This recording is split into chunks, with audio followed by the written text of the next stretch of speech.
I'll show you that. With regards to the reason issue, the rationality issue, this first area, first of the three areas, reason, problem of evil, and science, which the new atheists all think is on their side, it gives them full justification in standing up against all forms of theism, especially Christian theism. I want to give you an axiom. It's just a truism that's based on my observation that has been tremendously helpful for me when I go up against people that are much smarter than I am and much more educated and much more lettered and more famous and all of that stuff. And here's the truism. Very intelligent people, brilliant people, educated people, doctors, lawyers, philosophers, PhDs, academics of all types, make very foundational, fundamental mistakes in thinking when it comes to spiritual things. This I've seen across the board. People who are brilliant in their own areas, when it comes to spiritual issues, all of a sudden it's as if they, and I don't mean this ingraciously, but it's almost as if they lose their minds.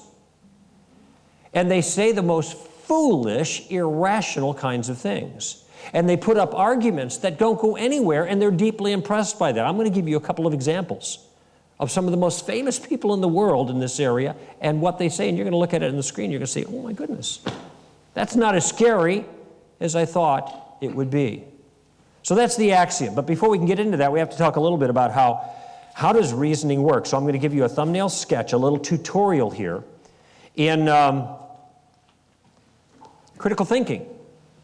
It's actually not that hard. And there's kind of a sense in which what we talked about in the workshop today, and I'll finish up with regard to the Columbo tactic tomorrow, is really at the heart and core of what it entails to do good critical thinking. So here's the process. The first thing you have to do is you have to, when you want to assess the legitimacy, reasonableness of somebody else's particular view, first, you've got to separate the wheat from the chaff, or you've got to clear the brush, as I say. In other words, you have to be able to identify what part of this presentation is nonsense and what is substance. Now, it turns out that in many arguments or discussions, a lot of it's just nonsense. And what I mean by nonsense is they are statements or issues or attitude that's brought up that really has nothing to do with the point. If the point is that God doesn't exist, for the atheists, then making fun of Christians, ridiculing them, making jokes, calling them names, saying that they're stupid, backwoods, whatever.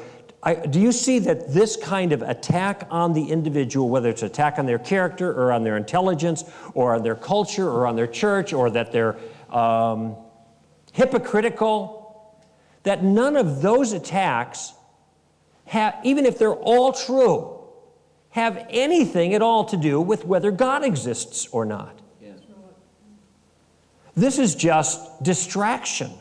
It's irrelevant to the broader question. But much of the time, another way to put it is ridicule is not an argument. You might remember that line, so when somebody's making fun of you to make a point, you can just calmly say, very interesting, but ridicule is not an argument. Do you have anything better than that? And ridicule passes as argument for a lot of people. Christopher Hitchens is a great example. Christopher Hitchens is a very abusive person. Now, I don't know if you know who this man is. He's actually